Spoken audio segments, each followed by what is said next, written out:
Halo teman-teman semua, hari ini kita akan membahas mengenai hak kekayaan intelektual. Apa sih yang dimaksud dengan hak kekayaan intelektual? Adalah hak yang timbul dari hasil olah pikir kasar rasa manusia yang menghasilkan suatu proses atau produk berupa barang dan atau jasa yang berguna bagi manusia itu sendiri.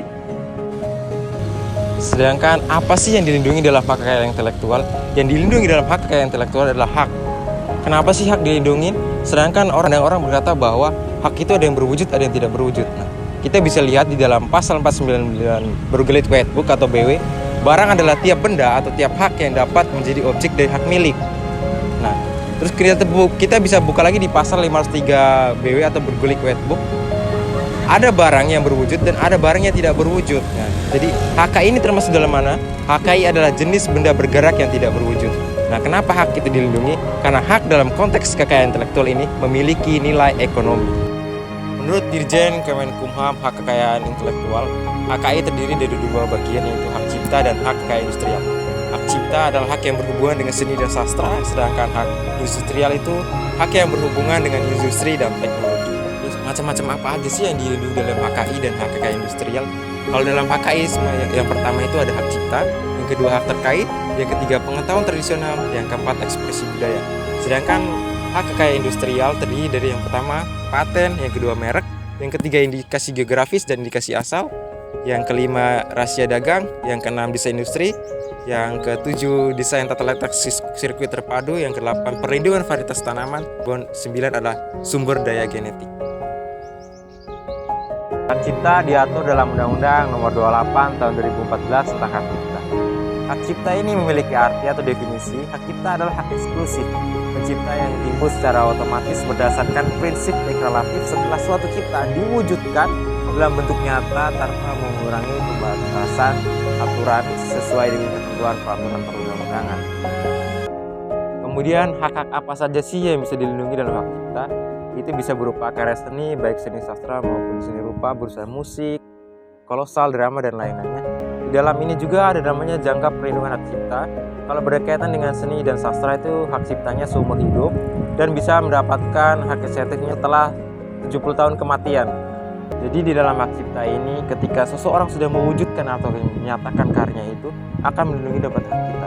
Hak cipta ini memiliki perlindungan yaitu berupa hak eksklusif. Hak eksklusif ini terdiri dari hak ekonomi di mana nanti dia akan mendapatkan nilai-nilai ekonomi atau insentif dari haknya tersebut.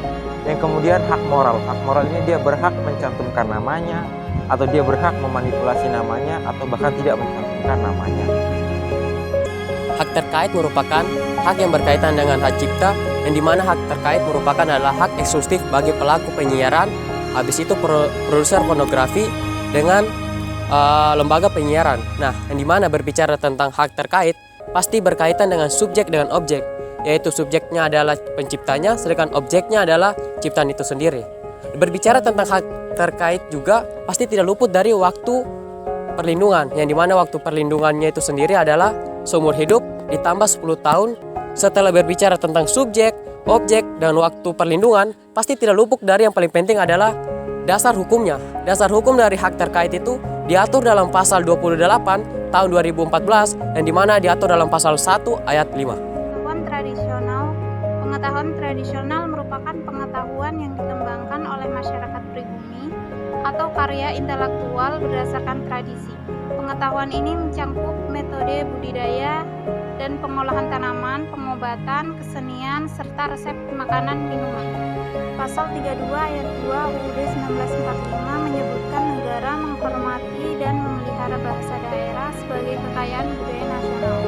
Dengan demikian, pengetahuan tradisional yang merupakan identitas budaya dan hak masyarakat asli dijamin perlindungannya oleh negara sebagai hak asasi dan konstitusional berdasarkan UUD 1945. Jadi di sini saya akan membahas terkait ekspresi budaya tradisional. Ekspresi budaya tradisional adalah segala bentuk ekspresi karya cipta, baik berupa benda maupun tidak. Jadi contohnya di sini yaitu adalah tarian dan juga ukiran. Ekspresi budaya tradisional adalah suatu ciptaan yang hak ciptanya dipegang oleh negara, di mana negara wajib menginventarisasi, menjaga dan memelihara ekspresi budaya tradisional. Ekspresi budaya tradisional diatur di dalam Undang-Undang Hak Cipta Pasal 28. Undang-Undang Nomor 13 Tahun 2018 mengenai paten. Paten yaitu hak inventor atas invensi di bidang teknologi dalam waktu tertentu yang dilaksanakan sendiri atau atas persetujuan dari orang lain.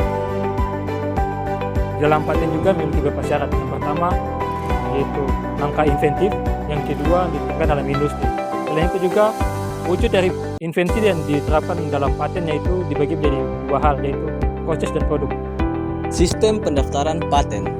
Perlindungan atas paten diberikan ketika invensi telah didaftarkan dan mendapatkan sertifikat paten. Paten dibagi atas paten sederhana.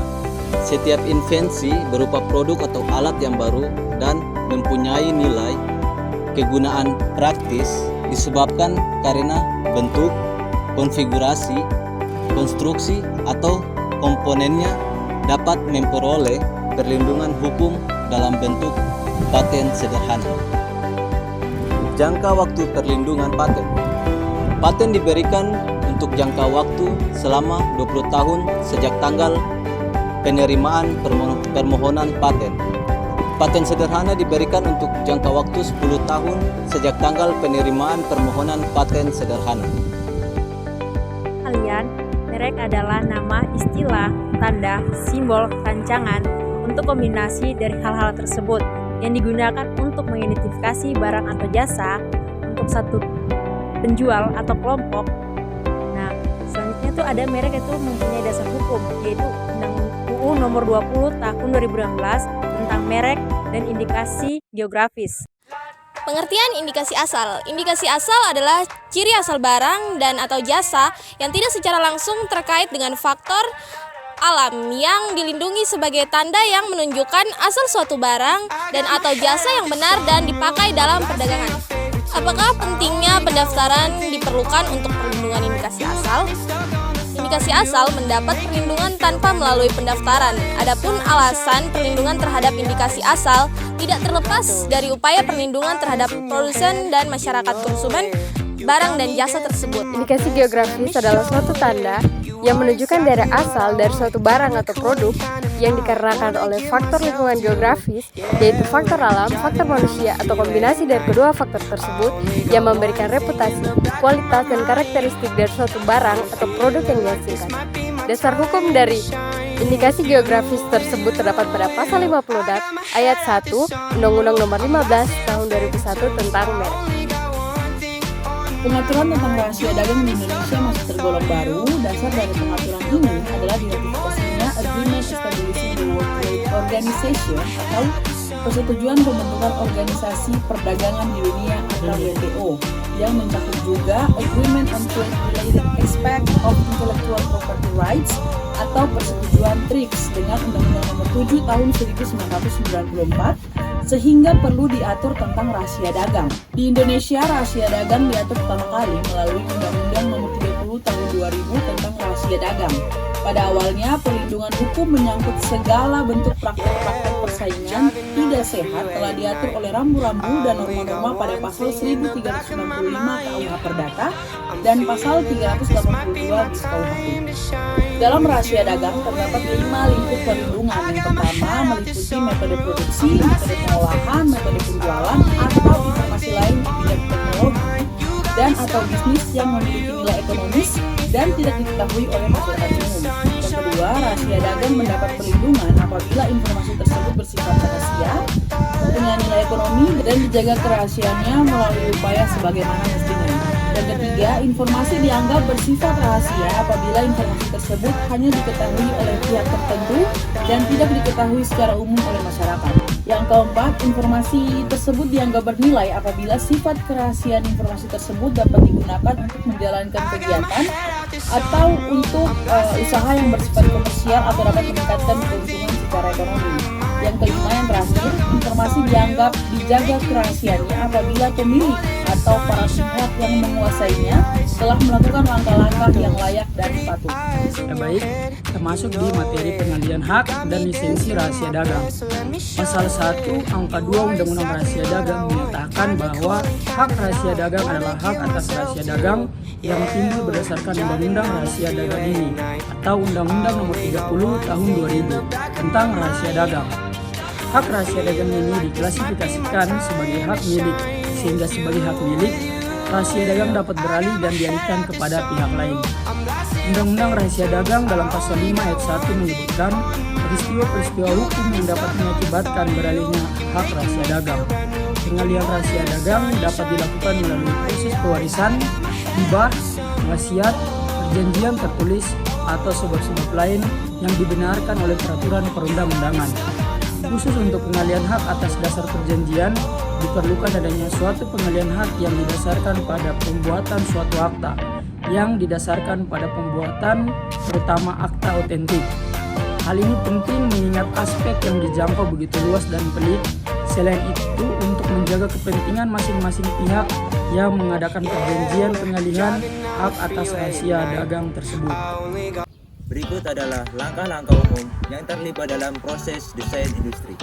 Desain industri melakukan penelitian untuk memahami kebutuhan dan referensi pengguna potensial, serta mempelajari pasar dan pesaing yang ada.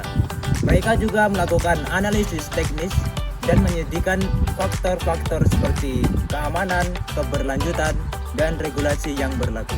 Selama seluruh proses desain industri, penting untuk mempertimbangkan aspek keberlanjutan, seperti penggunaan material ramah lingkungan, efisien, energi, dan daur ulang produk. Desain industri juga harus memperhatikan prinsip-prinsip ergonomi untuk memastikan produk nyaman dan mudah digunakan oleh pengguna akhir. Industri adalah proses merancang dan mengembangkan produk fisik dan mempertimbangkan aspek estetika, fungsi, kegunaan, dan produksi massal. Tujuan utama desain industri adalah menciptakan produk yang menarik secara visual, ergonomis, efisien dalam penggunaannya, dan memenuhi kebutuhan pengguna. Sirkuit terpadu adalah kreasi berupa rancangan peletakan 3 dimensi dari berbagai elemen. Sekurang-kurangnya satu dari elemen tersebut adalah elemen aktif, serta sebagian atau semua interkoneksi dalam suatu sirkuit terpadu, dan peletakan 3 dimensi tersebut dimaksud untuk persiapan pembuatan sirkuit terpadu. Tata letak sirkuit terpadu terdaftar mendapatkan perlindungan hukum untuk jangka waktu 10 tahun sejak pertama kali desain tata letak sirkuit terpadu dieksploitasi secara komersial atau sejak tanggal penerimaan permohonan pendaftaran. Desain tata letak sirkuit terpadu, bagaimana yang dapat didaftarkan? Desain tata letak sirkuit terpadu dapat didaftarkan jika desain tersebut merupakan orisinal. Desain tersebut merupakan hasil karya mandiri pendesain. Dan pada saat desain tersebut dibuat, tidak merupakan sesuatu yang umum bagi para pendesain. Apakah sirkuit terpadu itu? Sirkuit terpadu adalah suatu produk yang dalam bentuk jadi atau setengah jadi, yang di dalamnya terdapat berbagai elemen, dan sekurang-kurangnya satu dari elemen tersebut adalah elemen aktif, yang sebagaimana atau seluruhnya saling berkaitan serta dibentuk secara terpadu di dalam sebuah bahan semikonduktor untuk menghasilkan fungsi elektronik. Perlindungan varietas tanaman atau hak pemegang tanaman adalah hak kekayaan intelektual yang diberikan kepada pihak pemegang tanaman atau pemegang PVT untuk memegang kendali secara eksklusif terhadap bahan perbanyakan atau mencakup benih, stek, anakan, atau jaringan biakan, dan material yang dipanen yaitu bunga, potong, buah, potongan daun dari suatu varietas tanaman baru untuk digunakan dalam jangka waktu yang telah ditentukan. Tujuan dari perlindungan hukum varietas tanaman yaitu mendorong dan memberi peluang kepada dunia usaha meningkatkan perannya dalam berbagai aspek pembangunan pertanian. Seperti yang Saudari Sela sudah sampaikan, perlindungan varietas tanaman juga diberi perlindungan khusus oleh negara yang dalam hal ini diwakili oleh pemerintah dan pelaksanaannya dilakukan oleh Kantor Perlindungan Varietas Tanaman terhadap varietas tanaman yang dihasilkan oleh pemulia atau pemegang tanaman melalui kegiatan pemuliaan. Teman-teman, saya akan membahas mengenai sumber daya genetik. Sumber daya genetis yang selanjutnya kita kenal sebagai SDG adalah material tumbuhan, hewan, atau jasad renik yang mengandung unik-unik yang berfungsi sebagai pembawa sifat keturunan, baik yang bersifat aktual maupun potensial yang menciptakan galur, rumpun, atau spesies baru. Sumber daya genetik sendiri digolongkan dalam kekayaan intelektual komunal yang harus dilindungi dan secara tegas diatur dalam Undang-Undang Nomor 4 Tahun 2006 tentang pengesahan perjanjian sumber daya genetik tanaman untuk pangan dan pertanian. Implementasi dari undang-undang ini sendiri menantang pemerintah dan masyarakat untuk lebih memanfaatkan sumber daya genetik secara berkelanjutan.